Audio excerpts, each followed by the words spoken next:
Alexa, play Las Mañanitas. Here's Las Mañanitas by Vicente Fernandez on Amazon Music. For my love. You can't talk today, I'm so sick. Day to you. Yay!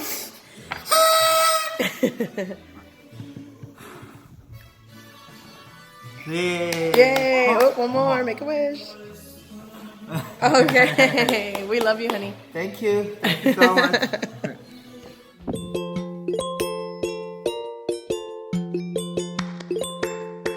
Welcome back, everybody. Today I'm going to make a Korean seaweed soup, also known, or it is known as Miyeok-guk. And this is a soup that my husband grew up having on his birthday. So I'm going to start with a broth. I have 3.5 quarts of water, 1 small onion cut in half, 3 dried shiitake mushrooms, 3 mashed cloves of garlic, and I'm going to add 2 tablespoons of dashita, which is a Korean style beef bouillon base powder. You could also just add salt. I'm going to turn my heat up and I'm going to bring that up to a rolling boil. And once it starts to boil, I'm just going to let it simmer for about 20 minutes, turn off the heat, drain all of my broth, and that's what I'm going to be using for the broth base of this soup.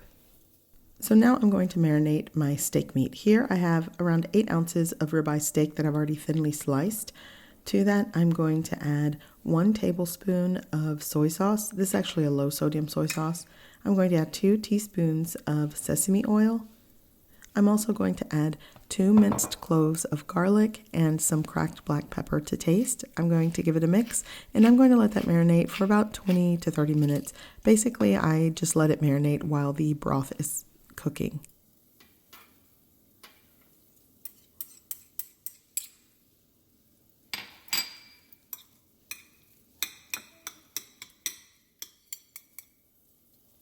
Okay, so my meat is prepared, so now I'm going to prepare the seaweed.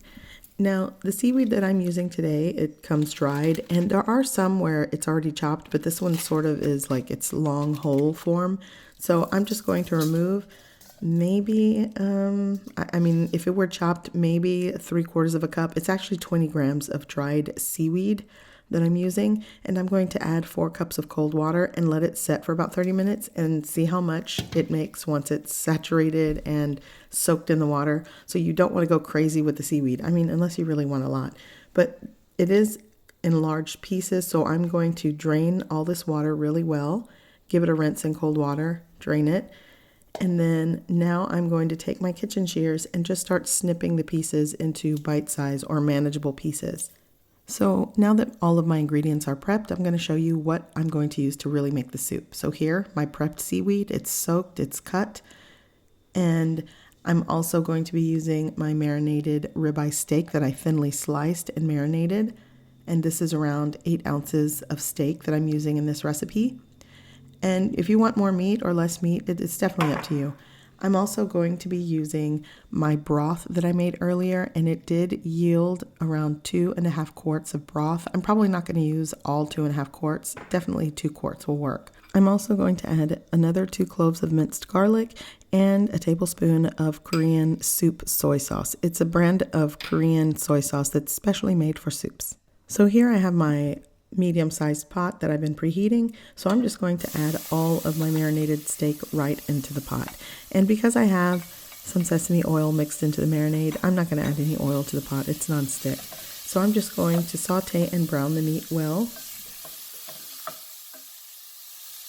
Okay, so my meat is browned on the exterior. It's not really cooked all the way through, but it'll get there. So now I'm going to add my prepared seaweed that I pre-soaked and cut. And I'm just going to combine and continue sauteing for another 2 to 3 minutes. And before I forget, I'm also going to add those 2 cloves of minced garlic and combine it with the meat and the seaweed and saute.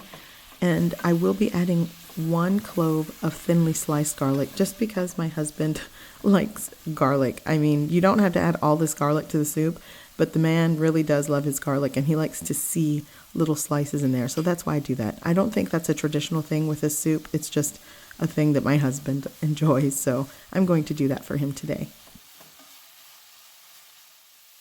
Okay, so now that everything is sauteed and combined in my pot, I'm going to add my broth. Now, I'm using 2 quarts of broth, but if you do not have time or the ingredients to make your own broth, you can definitely use water. Now, if you are using water, just know that you are going to have to season and salt to taste by using some soy sauce or maybe just salt. Definitely, it is up to you on how you want to season this, but I do find when you pre-make a broth, it really does add another extra layer of flavor in this soup. So next I'm going to add my soup soy sauce, and things like salt or the beef bouillon that I used earlier or this soy sauce, it's to your taste and preference. If you want it saltier, add more. If not, add less. So I'm going to bring this up to a rolling simmer, cover with a lid. I'm going to lower the heat and let it gently simmer for about 30 to 35 minutes. And then after it's simmered and cooked, I'm ready to serve this. The way my husband likes to eat this, which is probably just how everybody would eat this, is basically your bowl of seaweed soup with a side of rice. You can combine it or eat it separately, serve some Korean side dishes, and it is a perfect birthday, breakfast, lunch, or dinner. My husband eats this all day and he loves it. This reminds me of a home. Okay. Excellent. I need to put rice. Okay. Happy birthday for me. Happy birthday.